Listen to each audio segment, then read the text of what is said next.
So, how do you become the target of so-called sadistic stalking, also known as resentful stalking? Or rather, how does it come about? I haven't been able to find any papers on that, actually. My impression is that it can't, for example, concern autistic people who so often run into misunderstandings in early life and become verbally abused and bullied and whatnot, that they develop a heck of a lot of resentment and start using what they learn as a tool to get back at allistic people. For example, the interpretation of words and phrases set up, for example, is when I have to wait every once in a while for the traffic. The code that my tormentors use includes, for example, the word car. It stands for person, can also stand for body. It's something that you drive crazy. He's also been using musical instruments as a term for people or bodies. You press buttons and you get a certain response.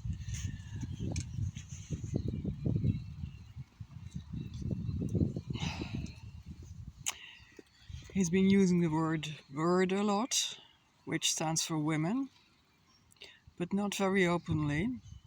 He's been using cigarettes and cigarette smoke. There's another term that he's been using for bodies. I think mostly car that he uses for bodies and people.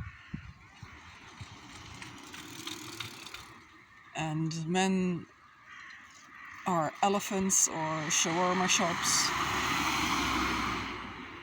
meat shops. So there's been a lot of that too, a lot of pestering from women, presumably. I know I didn't do anything to deserve this. This happened within 24 hours. And it was instantly clear that something was going on.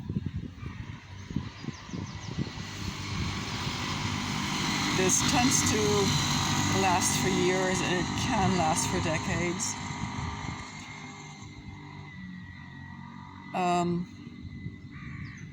You're on your own as a target. I refuse to use the word victim. I'm not a victim. I'm a target. And there's not much point in talking about my circumstances if I don't talk about what's behind it. That I ended up in a situation, as I explained in other videos of gerontophobia and also control. I wanted to get the heck away from that. It's true, and that was my fault because I wasn't forced to move into there.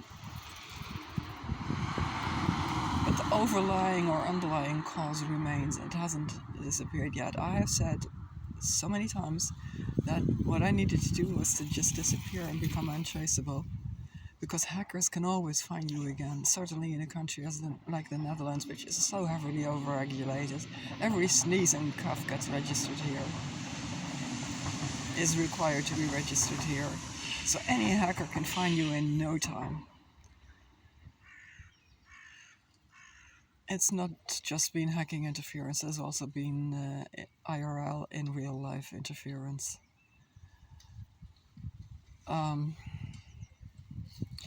He's been really taunting me recently again.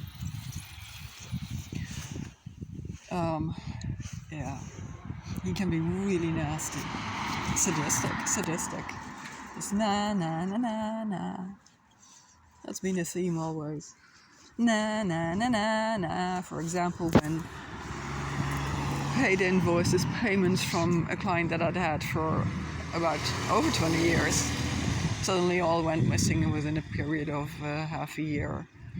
And I got a call from someone who sounded just like somebody else who had just passed away. There had been some voice cloning. And when I tried to call them back, this bookkeeping department, I couldn't get through to them. They would pick up and I would tell them who I was, and then the connection would be severed. And the person who called me was pretending to be from the bookkeeping and saying that she couldn't find my business in their bookkeeping system. Similarly, HMRC, I disappeared. That is, my contact details disappeared, were changed in their system. They had a different phone number for me and so on.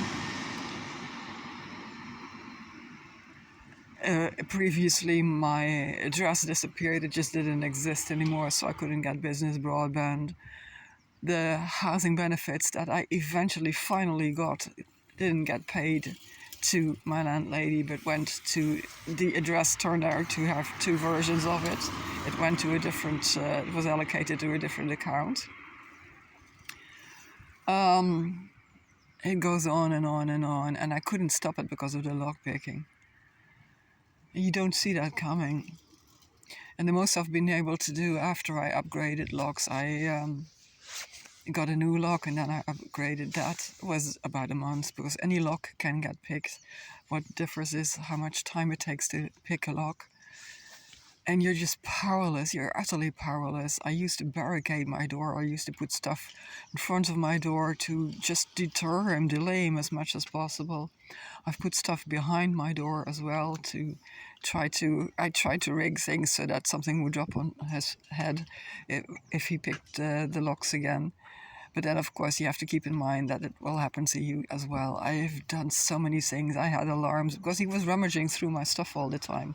I had sound alarms that, motion triggers door alarms, so that if he would pick up a box out of curiosity, it would trigger an alarm and hopefully scare the hell out of him and scare him out of there.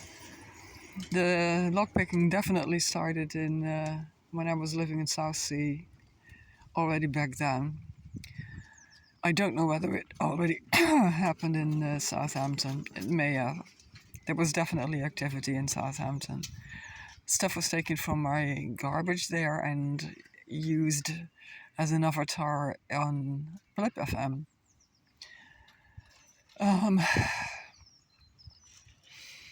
Yeah, I spoke with the police about somebody going into my flat in South Sea, but neither the police nor I realized that somebody else was picking my locks.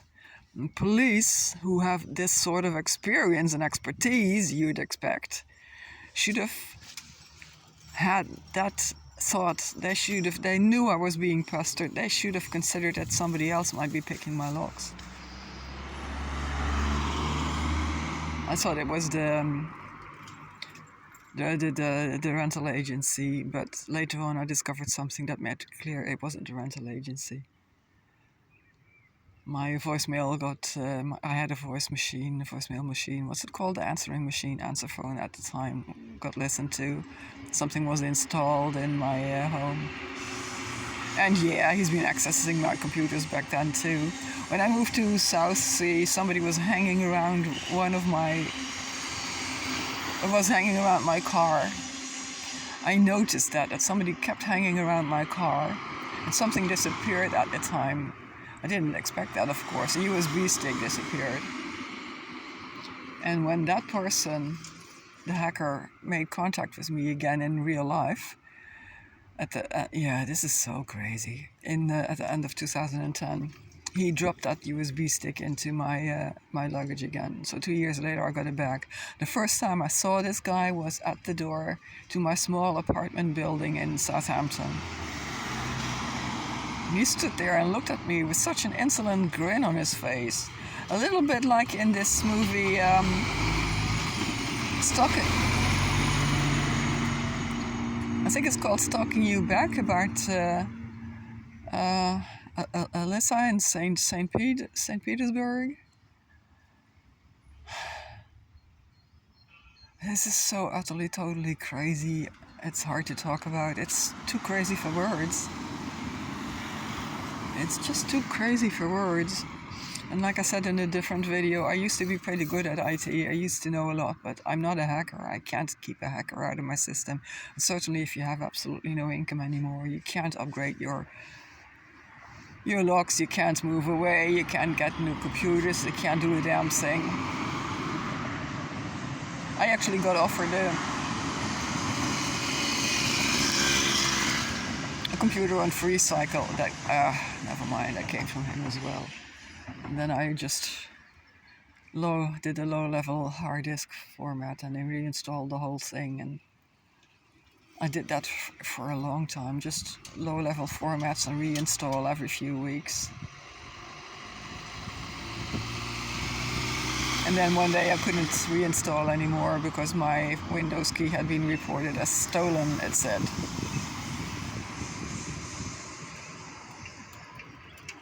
In South Sea, I could see that my business email was being redirected, my access to my business email. I had a printed traceroute. You can't do a thing with that. You can prove that it's happening, but only IT people, real IT people, not people who claim to know something about IT and don't know anything. No, people who claim to know everything about IT and barely know a thing about IT. I've been told that a hacker can't do a thing with a tablet. With an Android tablet. A hacker can't do a thing with an Android tablet. That's what I was told.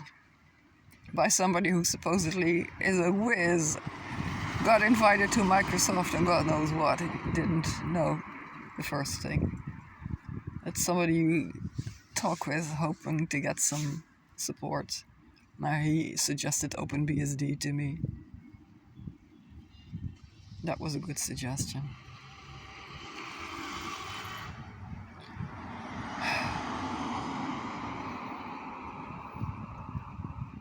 He's really trying to break me. He has this idea that if you break women, there's this incel thinking behind it. He has this idea that if you break women, if you make it completely impossible for them to support themselves, they will have no choice than to accept the first Dick or Harry who comes along. But in reality, it works the opposite way, of course. If you pester a woman for a long time, most stalked women never ever want a man in their life anymore. They have learned their lesson, so to speak. No, they don't want that anymore. All of this went out of the door so long ago, sometime after this bullshit started.